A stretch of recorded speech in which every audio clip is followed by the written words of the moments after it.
Voilà, nous sommes très heureux d'accueillir Carmen Riera et très honorés. Moi, je suis très honorée pour votre invitation.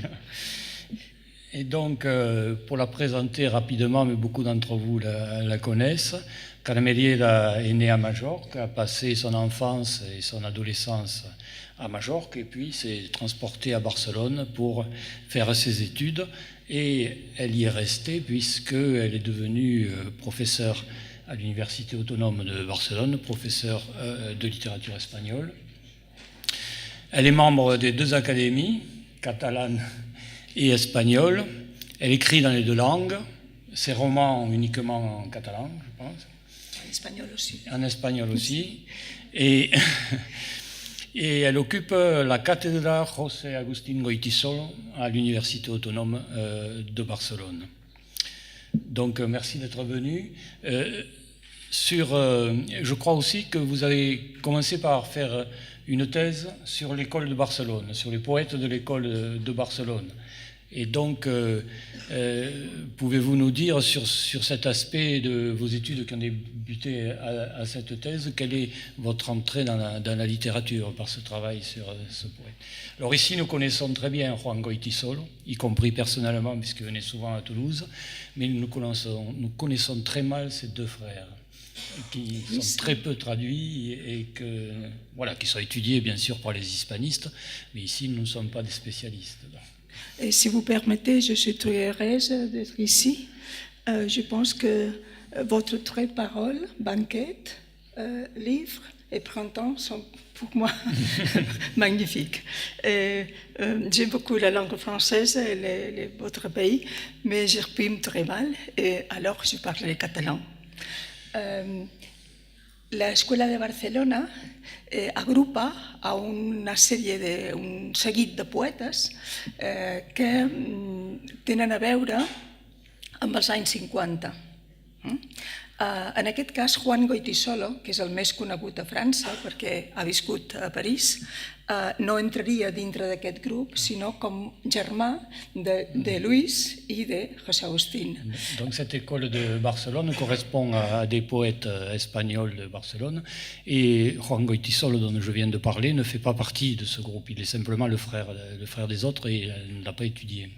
Però era molt... anava a vegades a les reunions i va servir de contacte per aspectes de política en relació al Partit Comunista. Oui, il ne faisait pas partie du groupe, mais il allait souvent aux réunions et il servait de contact avec le Parti communiste. Perquè aquest grup de poetes eren poetes antifranquistes molt lligats amb aspectes dels companys de viatge del Partit Comunista. C'était des poètes antifranquistes très liés aux compagnons de voyage du Parti communiste.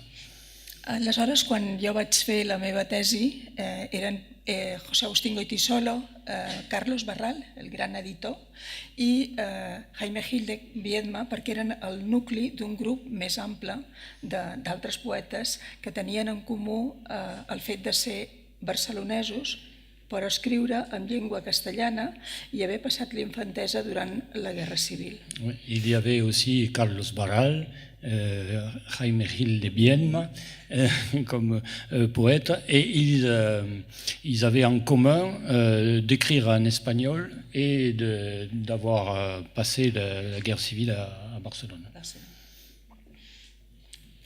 Oui. Donc ça, c'était l'entrée dans la littérature par l'étude, mais vous avez commencé très tôt à écrire en catalan, donc vous êtes majorquine de langue catalane. Et pourquoi avez-vous commencé à écrire en catalan en 1973-74? Un recueil de nouvelles d'abord. Oui. Parce que c'est ma langue, la langue de ma famille. Aleshores, aquest és un fet. Jo parlava a casa meva en mallorquí, que és el català de Mallorca, i per tant vaig començar a escriure amb aquesta llengua. El que passa és que per les coses de la universitat Jo sóc de filologia espanyola i aleshores escrivia els meus assajos littéraires en castellà. Oui, j'ai commencé à écrire en catalan parce que ma famille parlait catalan. Alors le catalan de Majorque, qui est catalan comme le reste, avec quelques particularités, mais c'est intégralement du catalan. Et par contre, pour les questions universitaires, et vu la chaire que j'occupe et les écrivains dont je m'occupe, j'utilisais le castillan dans mes essais. També hi ha un altre aspecte, que és que la meva agent literària, que va morir fa poc, Carmen Balcells, deia sempre que m'aconsellava escriure directament la ficció, les novel·les, en castellà perquè arribaria més gent. Oui, mon agent qui a disparu, la très connu Carmen Balcells, qui est morte il y a quelque temps, me conseillait d'écrire en castillan, ici on dit en espagnol, pour atteindre un public beaucoup plus large. Però quan la meva generació va començar a escriure, sota el franquisme, l'opció de fer-ho en català era una opció política. Et bien sûr, dans ma génération, sous le franquisme, décider d'écrire en catalan, c'était vraiment une option politique. Perquè era la llengua menys tinguda. C'était la langue méprisée. I aleshores no ens plantejàvem arribar a un nombre determinat de lectors o lectores, sinó escriure amb una llengua que políticament et senties compromès amb ella. Comme c'était la langue méprisée, notre but, ce n'était pas d'arriver au plus grand nombre de lecteurs possible, mais de faire avancer cette langue qui était la nôtre. Perquè per arribar a un gran nombre de lectors també jo mateixa faig les traduccions al castellà, que és una llengua que també conec. Je n'ai pas méprisé l'idée d'arriver à un grand nombre de lecteurs, mais dans ces cas-là, je traduis moi-même du catalan à l'espagnol pour atteindre un public beaucoup plus large. I tant de bo hi arribés, clar. Et donc, ce premier recueil qui a eu un grand succès, qui a eu un prix sous la modalité, la première nouvelle a eu un prix, Te deixo amor la mar como piñor, c'était le titre de la première nouvelle du recueil. Dans le système espagnol, elle a eu un prix et donc comme elle a eu ce prix, elle a été publiée et elle a connu un certain succès, même un grand succès. Vous étiez la jeune écrivain en catalan qui s'est fait connaître grâce à ce recueil de nouvelles et qui a eu une suite, je pense peut-être Timoni les Gavines, excusez ma prononciation, et comme vous venez de le dire, ensuite vous avez fait une traduction catalane des deux ensemble, Palabra de Mujer. Et ensuite vous êtes passé au roman pour la première fois, avec un roman qui s'appelle Una primavera per Domenico Guarini en 1981. Alors, ce roman, si je peux en dire quelques mots, c'est un roman avec différents styles et différentes approches qui part d'un fait présenté comme un fait divers, l'attentat qu'a subi de la part du fameux Domenico Guarini le célèbre tableau Le Printemps de Botticelli. Et donc votre personnage principal, qui est une femme, Isabel Clara Alabern, est une jeune journaliste majorquine qui se trouve à Barcelone et son rédacteur en chef l'envoie à Barcelone pour couvrir l'événement et envoyer des chroniques. Et là, dans ce roman, on a à la fois une réflexion sur l'art, sur le militantisme politique et surtout sur la nécessité et la difficulté d'être une femme libre. Je rappelle qu'on est juste au début de la transition, qu'on est au début du regain de la littérature catalane. Et donc c'est un roman que je trouve magnifique à la fois par son style. Je l'ai lu, je ne l'avais pas lu, je l'ai lu assez tard, hein, je ne le connaissais pas bien, je connaissais, et vraiment, alors quelquefois je crois vous avez dit c'était mon seul roman expérimental. C'est pas vraiment expérimental, mais c'est à la fois une conjonction de différents styles et de différents thèmes qui correspondent bien à la société catalane de l'époque et la situation des femmes et à votre réflexion personnelle. Bon, je ne vais pas parler à votre place. Non, voilà, merci. Je présente pour les gens qui ne connaissent pas. Merci. Vous le savez bien, je ne me souviens, vous le savez mieux que moi. Sí, en aquell moment, quan comences, et fa molta il·lusió experimentar amb diversos aspectes i aleshores jo intentava això, fer una llengua en principi barroca, l'altra que era l'explicació d'un professor, una tercera periodística, és a dir, és un conjunt, vostè ho ha dit molt bé, de referències. C'est un ensemble de références qui sont à la fois stylistiques, linguistiques et thématiques. C'est-à-dire il y a même un mémoire académique sur le tableau de Botticelli, il y a la chronique de la journaliste, voilà, et il y a aussi des documents qui sont rajoutés dans le texte, et puis un discours là aussi qui passe de la première à la deuxième et à la troisième personne autour du personnage principal. Sí, d'això no me'n recordava perquè no l'he tornat a llegir, o sigui que moltes gràcies. Bon, je suis très content de vous rappeler ce que vous avez écrit dans ce roman. Sí que recordo que un altre dels aspectes, jo estava treballant en aquell moment a classe literatura del segle d'or castellà, que és el que jo ensenyo, i tenia referent de Petrarca molt a prop. À cette époque-là, j'avais à donner des cours de littérature sur le siècle d'or espagnol et j'étais en train de lire Pétrarque. I aleshores un dels aspectes era també la Laura de Petrarca com un dels elements, dels ingredients. Era una novel·la potser massa ambiciosa. Voilà, et donc la Laura de Pétrarque était très important et j'ai voulu utiliser tout ça et c'était peut-être trop ambitieux. És l'ambició dels joves. Oui, c'est l'ambition des jeunes, mais je trouve que c'est un roman très moderne, même par rapport à aujourd'hui, et d'un autre côté, qui me semble aussi répondre à un roman pour l'aspect de l'expérience de la narratrice, le roman de Montserrat Roig, qui est El temps de les cireres, qui, elle aussi, suit l'actualité de l'époque en inventant une fiction avec cette parole de femme qui doit se libérer, etc. Il y a un aspect générationnel aussi, en dehors de l'expérience littéraire. Sí, molt bé, perquè el que estàvem fent era literatura militant també. És a dir, les primeres, la Montserrat Roig, Rosa Montero en castellà, d'altres grup de gent, Marina Mayoral, altres, estàvem intentant fer un tipus de literatura feminista. Per tant, moltes vegades les protagonistes eren dones amb problemes de dones. En el cas de la primavera, el problema de l'avortament. Et donc, oui, ça correspondait à ce qu'écrivait à l'époque Montserrat Roig, Rosa Montero et d'autres, qui se posaient les problèmes féministes dont leurs héroïnes étaient des femmes, et c'était tous les problèmes que pouvaient rencontrer les femmes dans la vie de cette époque. Vous avez dit aussi que c'était un roman militant à l'époque, expérimental et militant, que c'était votre seul roman expérimental et militant. Sí, l'únic.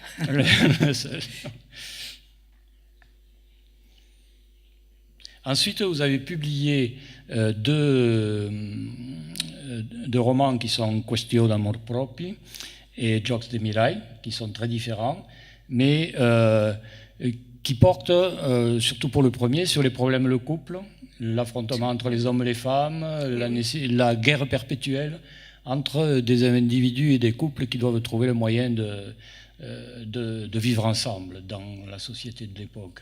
Sí, és un tema que sempre m'ha interessat, que són les relacions humanes i sobretot les relacions de parella, amb el sentit que moltes vegades esperes coses que no trobes i al revés, és a dir, l'altre espera coses de tu que tampoc troba. I en aquest sentit potser aquestes dues tenen a veure amb aquesta qüestió. Donc c'est un roman sur la difficulté de trouver un moyen de vivre ensemble, de s'organiser dans un couple. C'est un problème éternel, mais qu'il faut toujours reprendre, y compris dans ces deux fictions. Et ensuite vient alors un livre dont on peut parler un petit peu plus parce qu'il est traduit en français, qui est Dins el darrer blau, Vers l'azur infini, c'est la traduction Vers l'azur infini, la traduction française. Le roman original est de 1994, et là on est dans toute autre chose. On n'est pas dans le roman expérimental, on n'est pas dans le roman de couple, on est dans un roman qui s'intéresse à l'histoire et qui s'est beaucoup appuyé sur des recherches, sur des sources historiques qui vous ont donné beaucoup de travail, je pense. Oui. Et à partir de ça, vous n'avez pas fait un essai documentaire, comme vous pouviez le faire, mais vous avez écrit une fiction à laquelle vous teniez beaucoup, parce que c'est la question des Juifs convertis de Majorque, qui ont été chassés de l'île et qui ont été rejetés par leur pays, puisque c'était leur pays.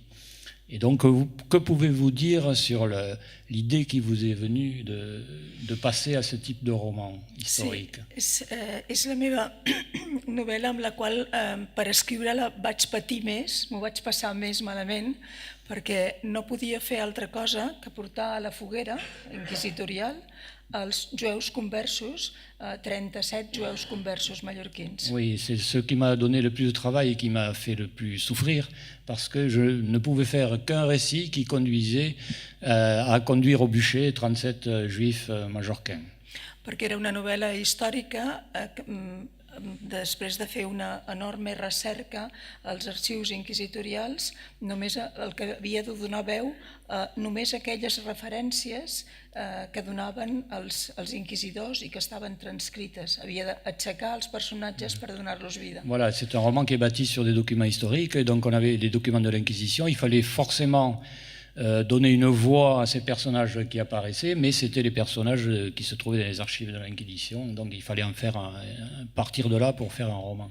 Aleshores, gairebé vivia amb ells, me n'anava al llit amb 37 persones perquè el dia següent continuava amb aquesta història que era molt i molt angoixant. Oui, donc j'étais obligé vraiment de vivre avec eux, d'aller dormir avec ces personnages, parce que c'est une histoire qui, voilà, par sa portée, était très angoissante pour moi.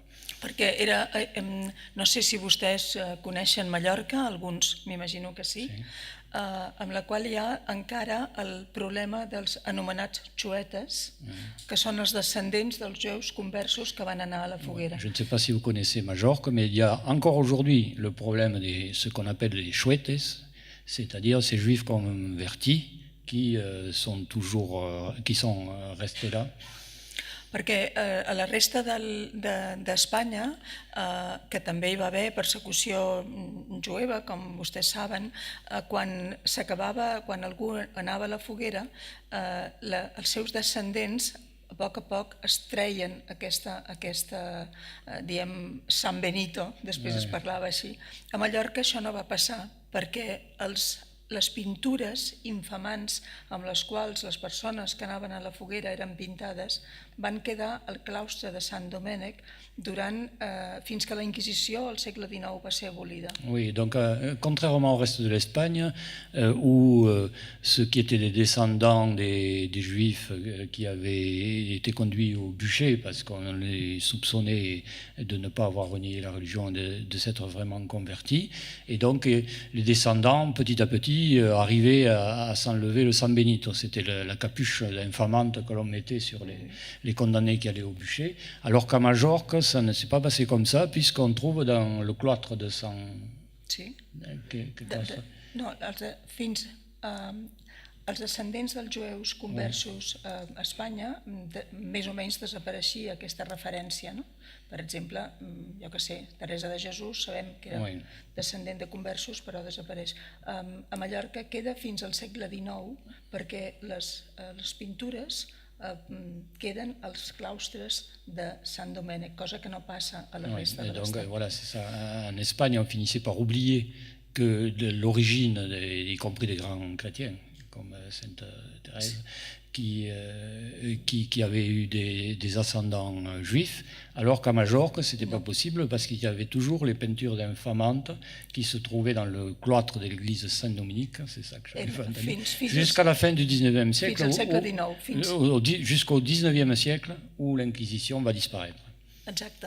Aleshores, com que hi havia els cognoms, els apellidos posats a sota, la gent sabia que una sèrie de famílies, d'uns determinats cognoms, descendien d'aquella gent. Comme les noms de famille étaient inscrits dans ces peintures infamantes, on pouvait très bien savoir que telle famille portant tel nom pouvait être des descendants de juifs convertis. I jo recordo quan era petita que la gent, els meus companys, jo no, perquè era tímida, no per res, no perquè fos més bona nena que es diu, sinó perquè era tímida, es burlaven d'aquests nens petits que tenien aquests determinats cognoms. Oui, moi je me souviens qu'à l'école, alors, pas moi, non pas parce que j'étais meilleur, mais parce que j'étais timide, mes camarades insultaient les enfants qui portaient ces noms en sachant ou en se disant qu'ils devaient être des juifs convertis. Es deia que tenien cua rabo. Ah, et par exemple, on me disait qu'ils avaient une queue, puisqu'on disait que les juifs, si on les déshabillait, on s'apercevait qu'ils avaient une queue animale, ce qui servait à les désigner. Aleshores, bé, tot això em va motivar que quan vaig ser gran vaig voler saber d'on venia i què passava. No? Et tout ça a fait que quand j'ai été plus grande, j'ai absolument voulu savoir d'où venait cette histoire, d'où venait tout ça. I vaig investigar els arxius i vaig escriure dins el Darrer Blau. Et donc je vais faire des recherches dans les archives et j'ai écrit Dins el Darrer Blau, qui est un long roman historique qui reprend à la fois la vie des notabilités de Majorque, de l'Inquisition, et puis la vie quotidienne, la vie amoureuse, la vie et les complications, les contradictions de ce monde juif très vivant à Majorque et qui allait se terminer parce qu'on allait les conduire au bûcher. Et l'histoire, il y aura une petite lecture tout à l'heure que j'ai choisie dans ce texte, l'histoire du roman, en fait, l'histoire centrale, c'est qu'un beau jour, ils ont compris, enfin, il y a eu des dénonciations, il y a eu, etc., des trahisons, et ils ont compris qu'ils allaient sans doute être tués, ou au moins qu'on allait séquestrer tous leurs biens, et donc les empêcher de vivre et les obliger à abandonner la vie qu'ils occupaient. Et donc, ils ont trouvé l'occasion de prendre un bateau pour partir vers Livourne, je crois que c'est le terme français, le nom du port en Italie. Et voilà, et toute l'histoire, c'est que le vent ne s'est pas levé le jour où ils ont pu rejoindre le bateau, c'est la scène qu'on entendra tout à l'heure, et donc ils ont dû rester à Majorque et tout le processus de la mise en accusation, des tortures, des interrogatoires, etc., a été conduit jusqu'au bûcher. Sí. A Mallorca hi ha un dit, un refrany, no? Que és «Vés-te'n a Livorna, que qui hi va no torna». Ah, donc il y a un proverbe, on va dire, ou une manière de dire à Majorque qui est « celui qui va à Livorne n'en revient jamais ». I s'explica, jo no sabia què volia dir exactament, però quan vaig escriure el llibre ho vaig entendre. Là, en écrivant le livre, j'ai compris ce que ça voulait dire, puisque ce départ frustré à Livourne avait été la fin et la mort déjà. Et donc, ce roman historique qui vous tenait à cœur, alors vous dites à la fin, dans les dernières lignes, c'est pas vraiment pour faire repentance, mais c'est pour apporter ma pierre personnelle à ce que nous ne devrions jamais oublier, c'est que nous nous sommes séparés, même si ce n'est pas nous aujourd'hui, nous nous sommes séparés d'une partie d'entre nous. Parce que ce n'est pas les autres, les Juifs, c'est des Majorquins qui ont été chassés de leur terre. Sí, era una mica, en certa mida, pensar que moltes vegades quan insultàvem els altres nens, quan la gent encara no fa massa un alcalde amb cognoms de descendent de jueus conversos tenia pintades nazis a l'Ajuntament de Palma. És a dir, que tot el que suposa el fet de no voler l'altre, és a dir, tot el que suposa el no acceptar els que no són com nosaltres i pensar, o fins i tot pensar que són diferents. És a dir, una reflexió sobre totes aquestes qüestions que m'importaven molt. C'est une question historique, mais pas si historique que ça, puisque très récemment, un maire de Palma de Majorque, pas d'un village, de Palma de Majorque, a eu des peintures nazies sur sa maison, sur le mur de sa maison, et parce qu'il porte un nom qui le rattache à ces juifs convertis qu'on a essayé d'éliminer. Et donc ça m'a, depuis le temps où les enfants autour de moi insultaient les enfants jusqu'à cet événement, c'est quelque chose qui est important pour moi. Ensuite, vous avez écrit un deuxième roman historique, Kapalsel Overet, qui est différent, qui a été publié en 2000, je crois.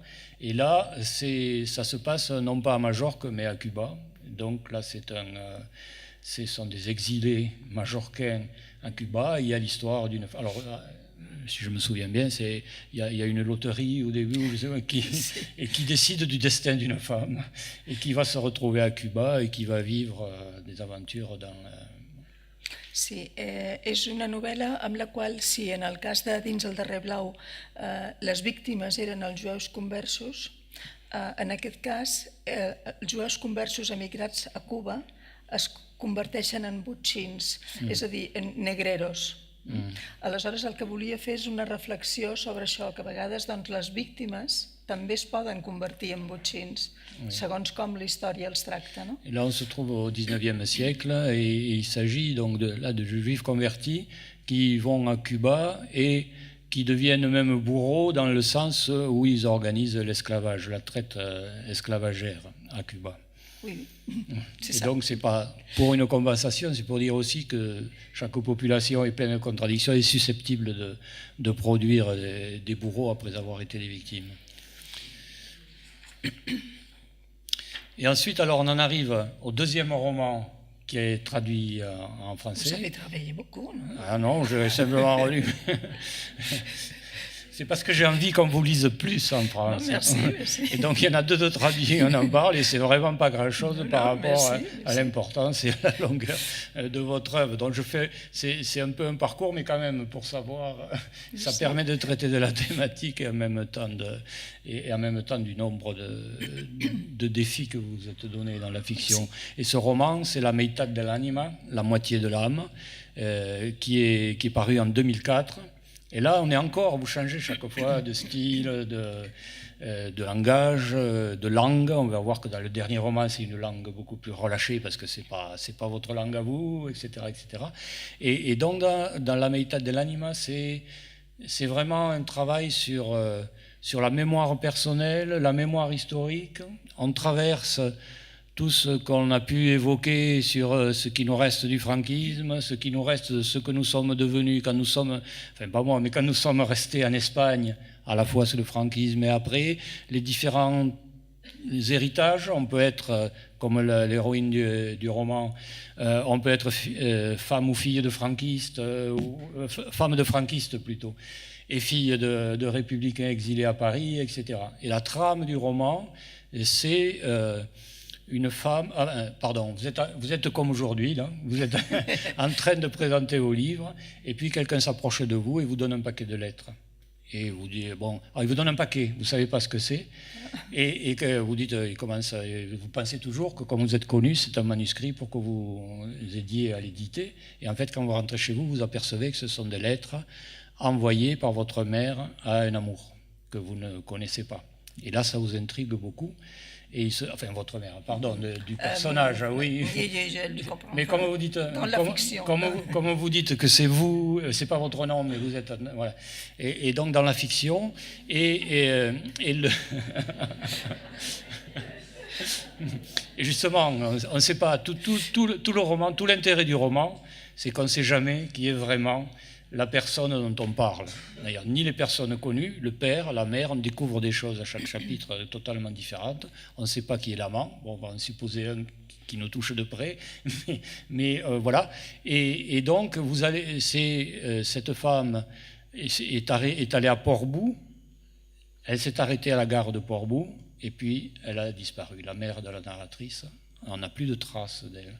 Et donc, c'est une quête de la fille qui recherche sa mère, qui va à la gare de Port-Bou et qui est censée écrire ce roman à la gare de Port-Bou. Et ça commence par un appel au lecteur en disant, voilà, je suis perdu dans cette histoire. Il y a plein de gens là qui ont circulé.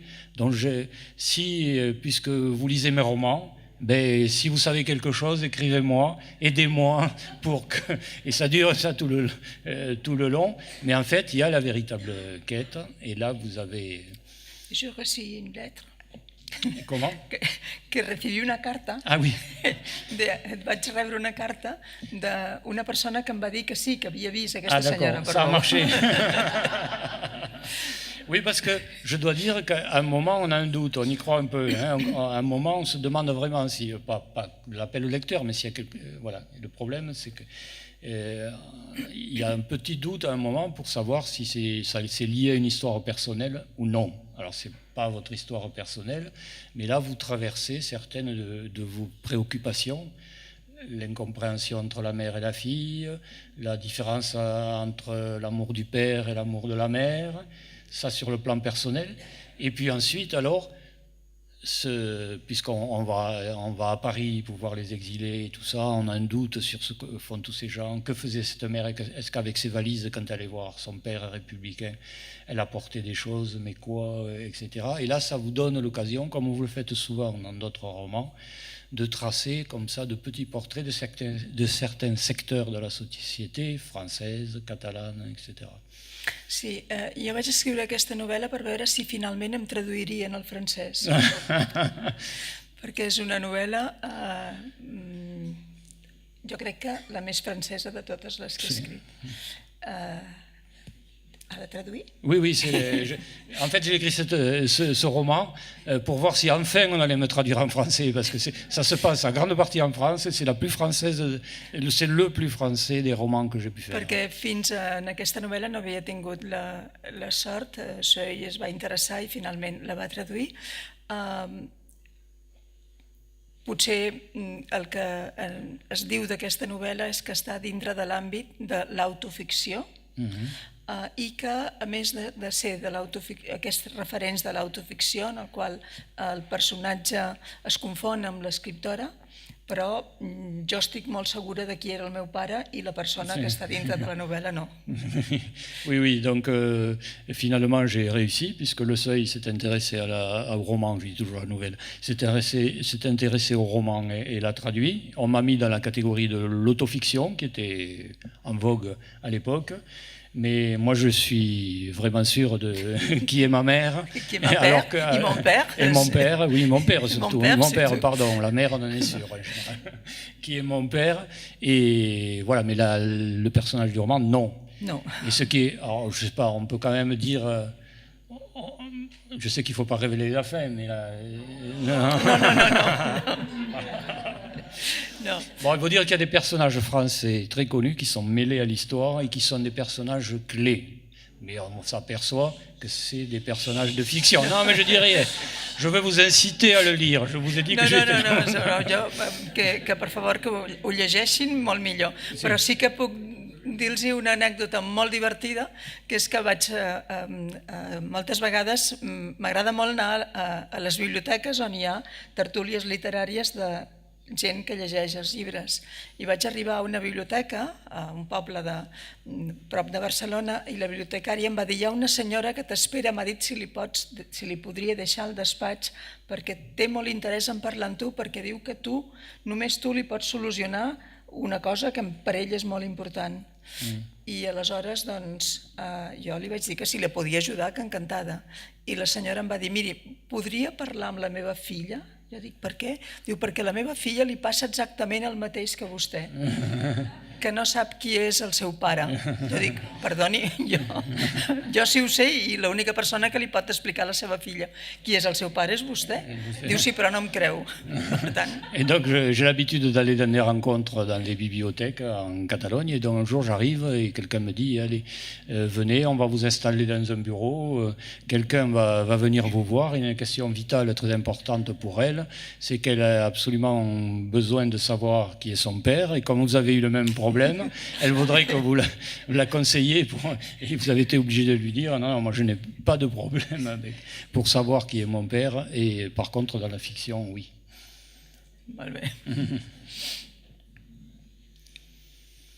Et donc, justement, puisqu'on parle d'autofiction et on va dire d'autobiographie, il y a, après La Metà dell'Anima, deux livres qui relèvent en partie de l'autobiographie, ou du moins d'éléments autobiographiques que vous avez voulu explorer. Le premier, c'est Temps d'una spera, c'est le temps d'une attente. C'est en fait le moment où vous avez été enceinte de votre fille et vous avez décidé d'écrire votre journal de la maternité. Et le deuxième, on va parler de l'un après l'autre, c'est sur votre enfance, petite enfance, puisque vous dites l'enfance, l'importante c'est la petite enfance, qui s'appelle Temps d'innocentia, temps d'innocence. Et donc, là vous étiez dans l'autofiction, c'est-à-dire dans la fiction, en fait, et vous décidez, sur 2 romans qui se suivent, de passer, je ne sais pas s'ils se suivent exactement, mais de passer à la réflexion autobiographique. Et à ce sujet, pour le premier, vous dites, voilà, j'étais féministe, je suis féministe, etc. Mais le fait d'être mère, ce n'est pas anodin. Et donc, je dois aussi, en tant qu'écrivain, me pencher là-dessus et sur le changement que ça produit en moi et les réflexions que ça me provoque sur le rapport des hommes et des femmes et sur la société. Sí, la mitologia parla sempre de la metamorfosi, no? A la religió cristiana penso que només hi ha una vegada que uns endemoniats Crist els passa amb uns porcs. No? Nosaltres, el nostre cos femení, quan estem embarassades, hi ha una terrible metamorfosi. Aleshores, d'aquesta metamorfosi em feia il·lusió parlar, perquè també és cert que és un canvi absolutament impressionant, donar a llum a un altre fill, no? Una altra cosa que té a veure molt amb tu. Et dans la mythologie, dans la religion, on parle souvent de métamorphose, y compris le christianisme. À un moment, où les démons transforment le Christ, une seule fois le Christ en porc, mais on parle moins de la métamorphose courante et qui est celle de l'énorme transformation qui se produit dans le corps quand on va donner naissance à un autre être qui sortira de nous. Aleshores, si vostès pensen, hi ha molts diaris de guerres, diaris de joventut, diaris de malalties, però diaris de maternitat... Il y a énormément de journaux de guerre, de journaux de jeunesse, de journaux d'adolescence, de maladies, mais il y a très peu ou presque pas de journaux de maternité. I és molt interessant, és a dir, els canvis que s'operen no sols dintre del teu cos, sinó com vius tota aquesta etapa. I aleshores jo ho vaig fer no per publicar, sinó que va ser després que ho vaig publicar, no pensava fer-ho, era com un regal a la meva filla. Oui, donc je l'ai fait pour moi, en fait, c'était un journal que je voulais faire pour moi. Et je voulais l'offrir, enfin je l'ai offert à ma fille, mais finalement je l'ai publié. Et Temps d'innocentia, alors ça c'était aussi pour offrir aux enfants à votre vie, et c'est revenir sur votre enfance à Majorque et sur les premières années. Sí, precisament Jaime Gil de Biedma deia que no hi ha res important que passi després de complir 12 anys. Oui, Jaime Gil de Biedma, dont on a parlé tout à l'heure, l'un des poètes du Cercle de Barcelone, disait qu'il ne se passait rien d'important dans la biographie des gens après 2 ans. Jo dic en el petit diari que no hi ha res d'important a partir dels 10. Et moi je dis qu'il n'y a rien d'important à partir de 10 ans. No perquè no passin coses importants, en passen moltes, perdó, però no amb la intensitat amb els quals les vius quan ets petit, no? Oui. Il passe bien sûr énormément de choses dans notre vie, mais jamais avec cette intensité que l'on peut ressentir quand on est tout petit. I per això explico només fins als 10 anys aquells aspectes que van ser tan intensos per mi. Et donc j'explique tous ces aspects du fait de grandir qui sont si importants pour moi jusqu'à l'âge de 9 ans. Sobretot per explicar el canvi enorme que ha donat la ciutat de Palma, on quan jo era petita la gent treia les cadires al carrer per prendre la fresca. Oui, comme ici. Comme ici. Oui. Oui, surtout je me rappelais le temps où dans la ville, dans la ciutat de Palma, tout le monde dans les quartiers sortait la chaise devant la porte pour prendre le frais, comme on disait, et comme on dit ici d'ailleurs. Qu'on ne fait plus toujours ici non plus. Aleshores, tots aquests canvis, no? com era l'escola, com eren els amics, què passava a la ciutat, tots aquests canvis em feia il·lusió que quedessin no tant per mi, sinó per la gent que viu ara a la ciutat, que no té res a veure. Et donc, en me retournant sur mon passé, tous ces changements que j'ai vécus, aussi bien à l'école, dans le rapport entre les enfants et dans les rues de Palme, je les ai consignés non pas tant pour moi que par ceux qui vivent autre chose aujourd'hui et qui nous suivent. Donc on peut en arriver à vous. Je ne vais pas parler de toute votre œuvre. On va arriver aux 2 derniers romans que vous avez publiés, qui sont très différents et qui sont encore dans des genres différents. L'avant-dernier, ce sont des mémoires fictifs, Les darreres paraules, les dernières paroles. Et là, vous avez écrit cette fiction. Alors, d'une part, à la suite d'une exposition, je crois que vous avez organisée à Majorque sur l'archiduc Luis Salvador, dont vous allez nous dire son importance dans ce que l'on sait des Baléares depuis le 19e siècle.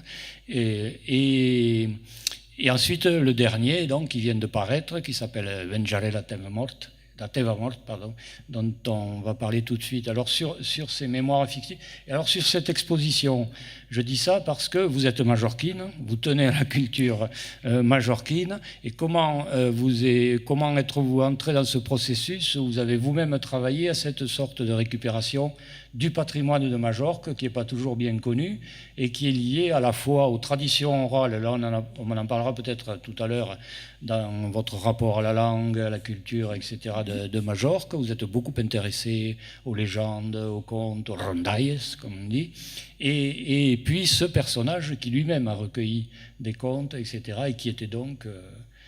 Sí, l'arxiduc Lluís Salvador va venir una mica després que George Sand, i ja saben vostès que George Sand va deixar els mallorquins molt malament. Va dir, no els perdonaré mai, m'han ferit en el lloc més íntim del meu cor, va explicar Histoire de ma vie.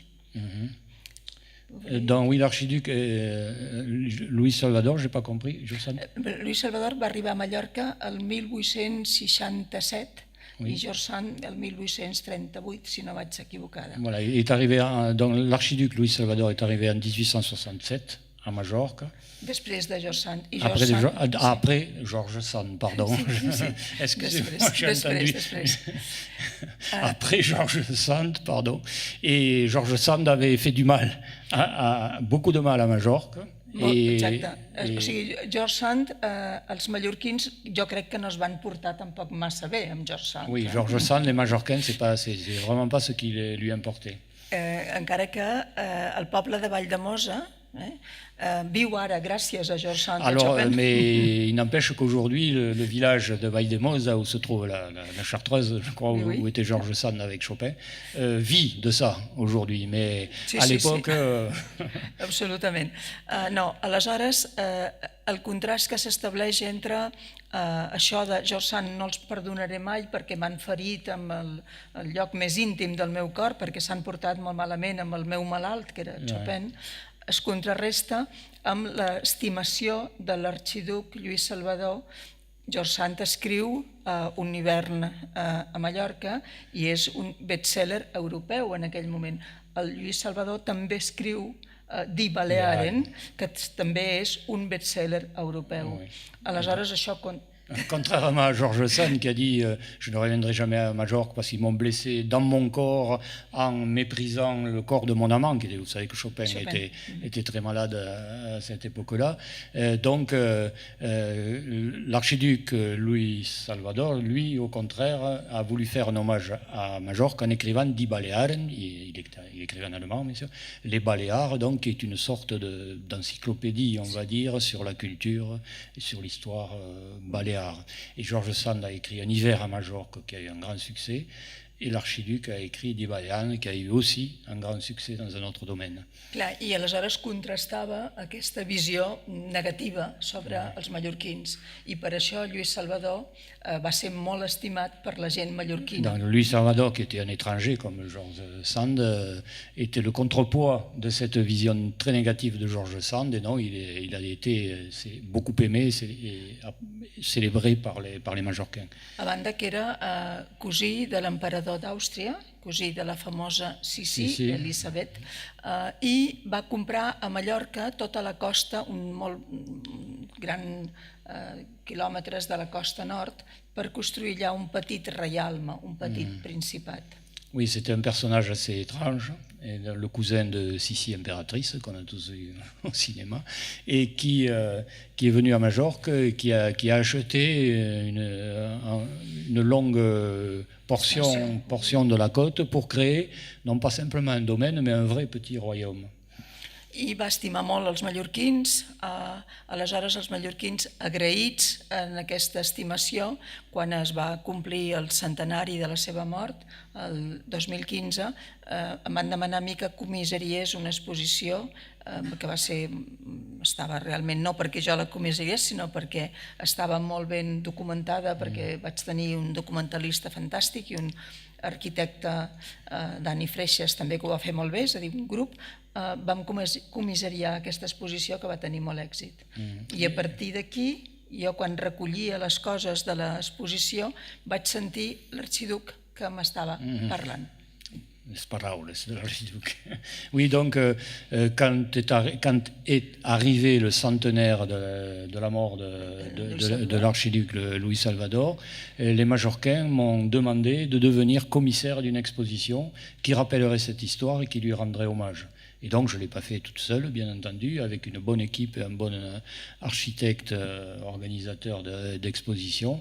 Et j'ai travaillé pendant plusieurs mois à cette exposition qui a connu un grand succès, pas parce que c'est moi, vous dites-vous qui l'avez fait, mais si quand même.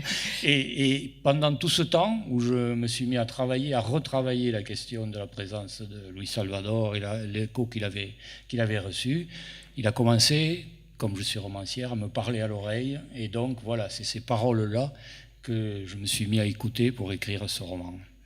Sí, sembla que pugui ser mentida, però no, és cert.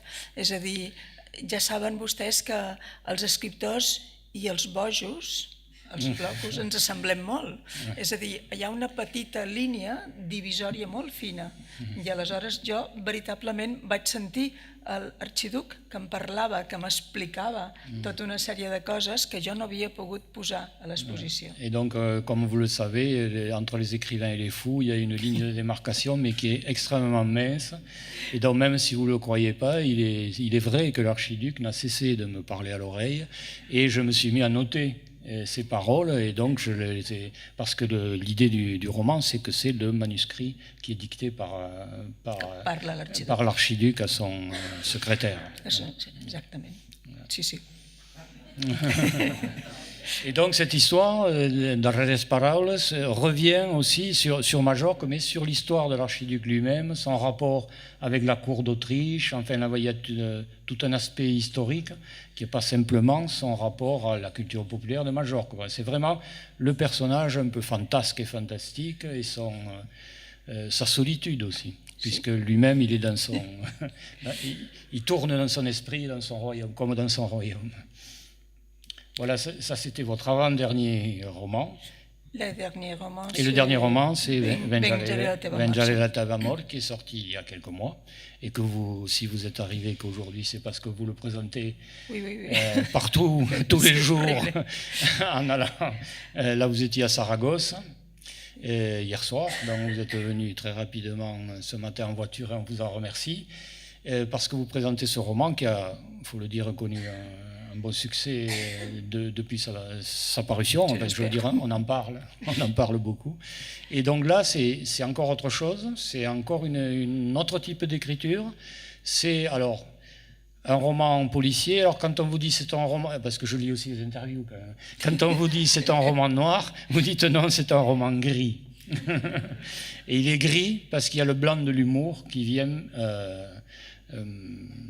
qui vient, j'arrive pas à trouver le mot en français, qui vient alléger, voilà, pardon, qui vient alléger le noir de l'intrigue policière. Et c'est vrai que c'est un roman où l'humour tient une grande place. C'est-à-dire quand les choses deviennent tragiques, que les personnages deviennent pesants, vous trouvez un petit switch qui fait que c'est dit avec humour, ça se rapporte à quelque chose d'humoristique. Alors dans ce roman-là, c'est encore notre style, parce que c'est pas vous qui parlez, et surtout c'est pas la narratrice, c'est pas quelqu'un de votre monde, de votre langue.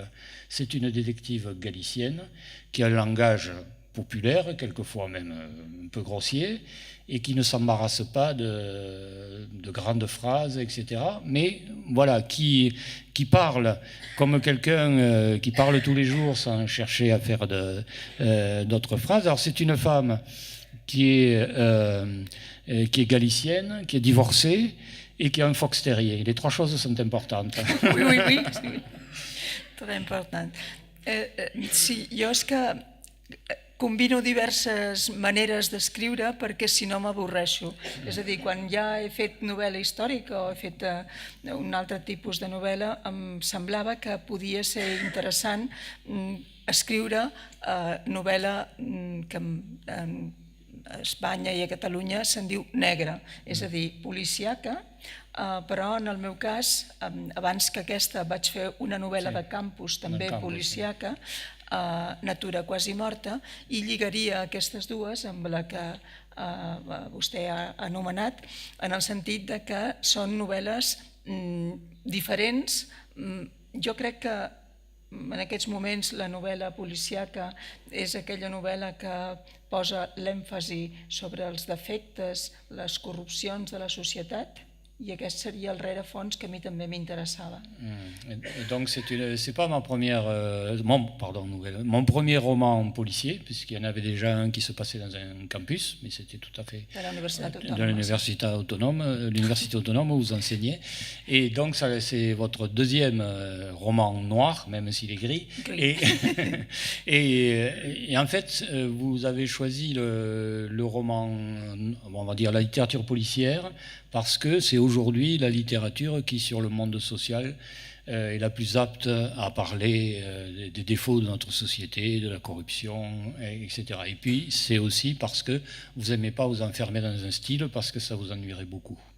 Sí, i a banda d'això, quan vostè parlava de la novel·la, deia que la protagonista és molt diferent a mi, en el sentit de que és una jove, una persona de 35 o 37 anys que és d'origen emigrant, que viu a Barcelona i que no sap escriure. És a dir, jo no és que en sàpiga molt, però és que ell en sap menys.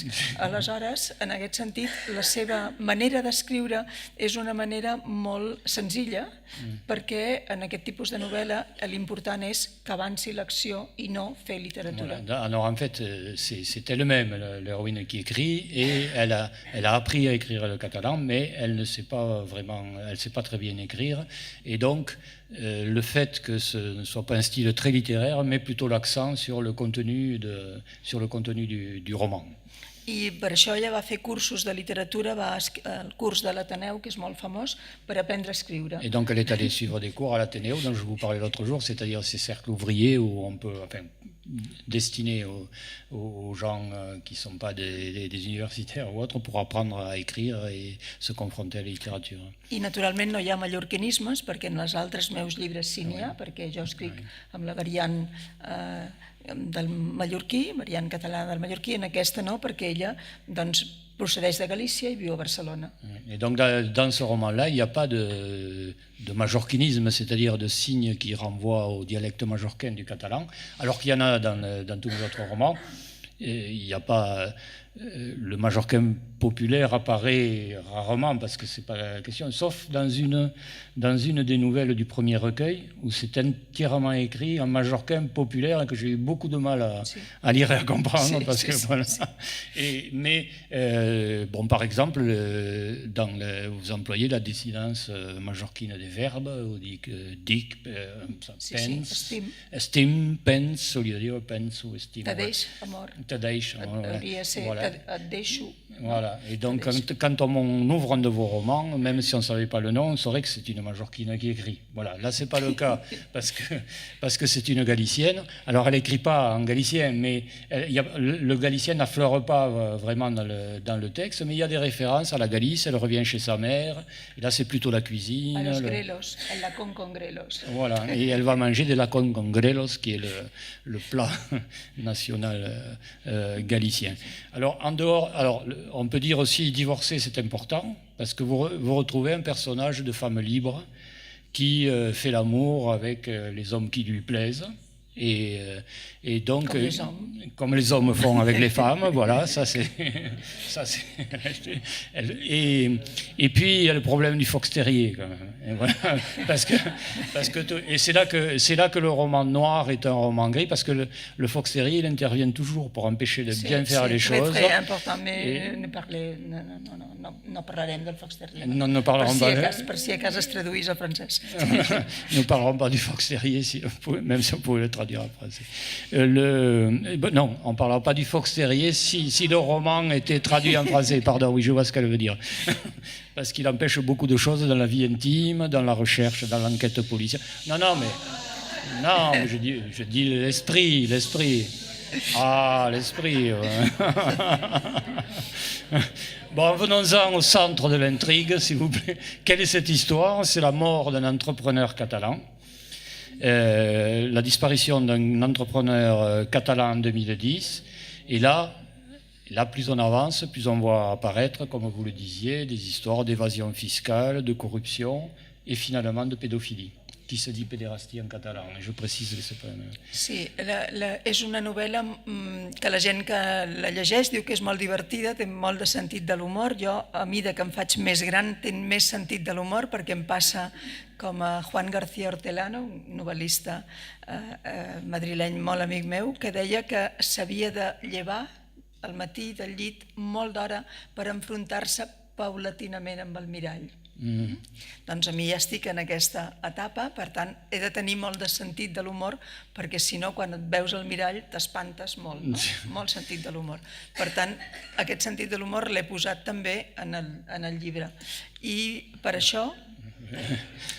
Pour suivre la maxime de mon ami Hortelano, qui dit que plus on vieillit, plus il est difficile de se lever le matin et qu'il faut y aller tout doucement, parce qu'on va à un moment arriver devant le miroir et là on va avoir un gros problème en se reconnaissant. Et il est temps, dès qu'on vieillit un peu, de retrouver ou de trouver le sens de l'humour, sinon ça ne va pas être possible. Aleshores, per això dic que és molt important quan et fas gran tenir molt sentit de l'humor i prendre't la vida amb humor, i aquest sentit de l'humor jo l'he traslladat en el llibre, tot i que el llibre fa referència a una sèrie d'aspectes que sí són de novel·la negra, que sí són terribles i que sí són en aquest moment compartits allò que anomenem xarxes socials de manera terrible, com és el cas de la pederàstia, per exemple. Oui, donc j'ai appliqué ce sens de l'humour. J'essaie dans ce roman de mettre le plus d'humour possible, mais tout en sachant que les sujets dont je traite sont des sujets réels. Et par exemple, le plus terrible, c'est celui de la pédophilie, dont on a pris conscience que c'était une réalité à travers les réseaux sociaux clandestins, on va dire. Et voilà, et là, sans rien dévoiler, il y a aussi cet aspect dans le roman. Mais alors, il y a aussi une critique.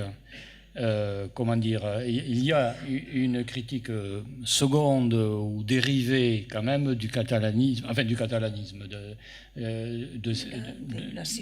la situation catalane.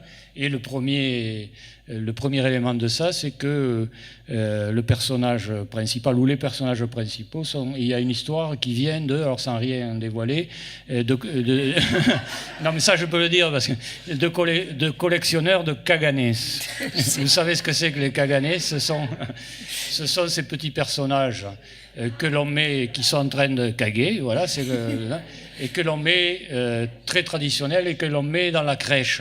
Mais chez vous, ils ont la tête de certains personnages politiques que vous faites rentrer comme ça dans le roman. Sí, Però hi ha un aspecte que ho explica la protagonista. Abans, aquests caganers que els posaven als naixements, als pessebres, no tenien ara són divertits perquè hi ha les cares dels polítics nacionals o internacionals, no? de Trump o de Bush o de qui sigui. Però en els caganers autèntics, els del segle XIX, no hi ha caganeres. Fins i tot en aquesta situació les dones som invisibles. Oui, et donc les Kaganès traditionnels n'étaient pas comme aujourd'hui où c'est des personnages politiques internationaux que l'on trouve sur le visage. Et surtout, il n'y avait pas de femmes.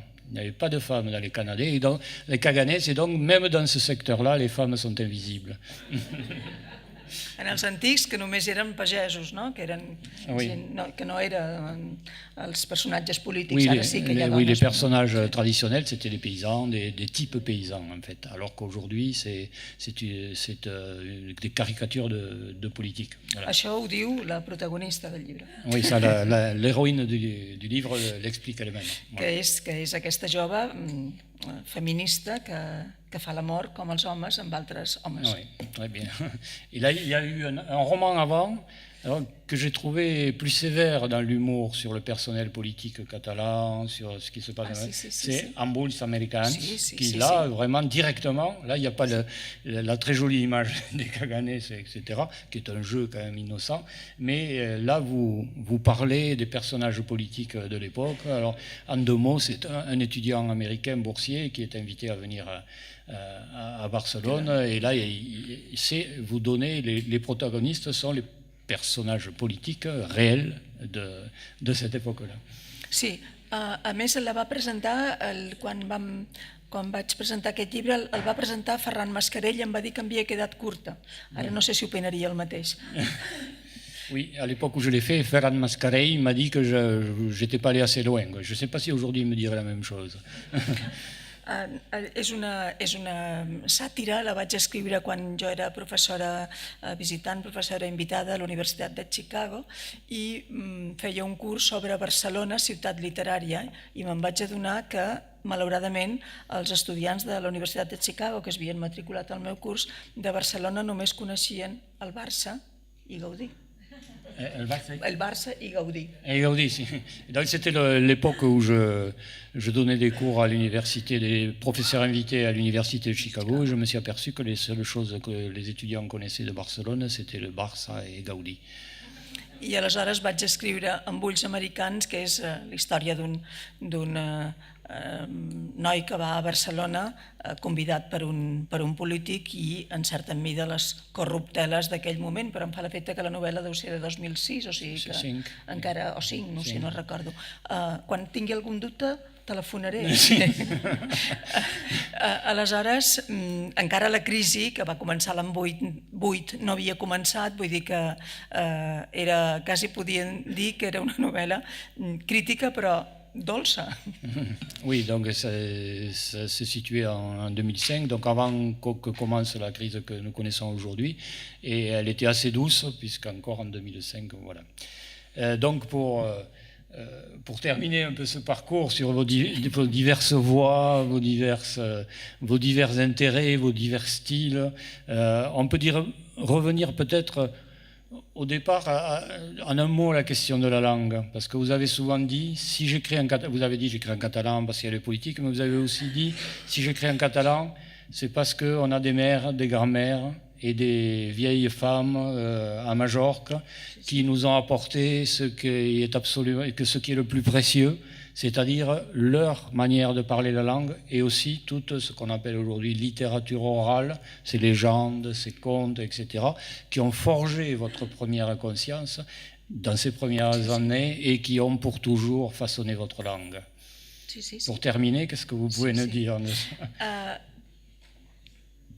Que la llengua mallorquina, que és català de Mallorca, com tots vostès saben, a lo millor per la qüestió de que les illes són, com el seu nom indica, llocs aïllats, la llengua ha estat potser més pura, menys contaminada pels castellanismes durant segles. Ara Mallorca ha canviat molt i deu estar contaminada per mots alemanys o per mots anglesos, el Déu sap què.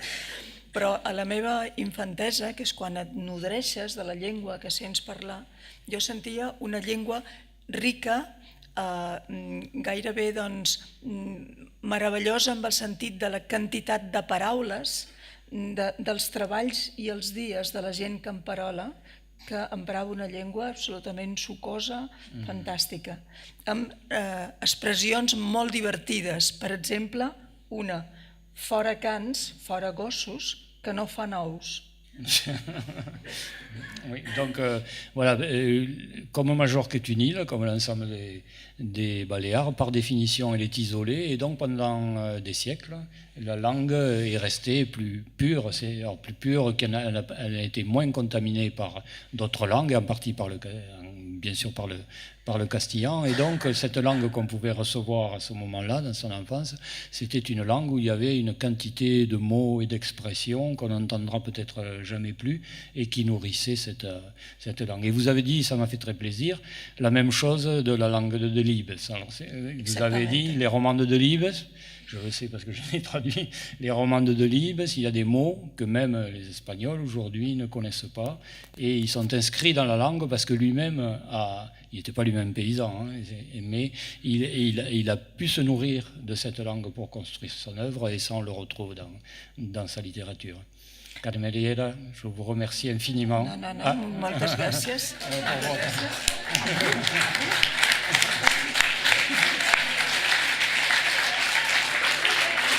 Ah, pardon, alors le proverbe, pardon. Oui, je suis mauvais interprète. Je ne sais pas si je suis bon traducteur, mais je suis mauvais interprète. Le proverbe, c'est « dehors les chiens parce qu'ils ne font pas d'œufs ». Non,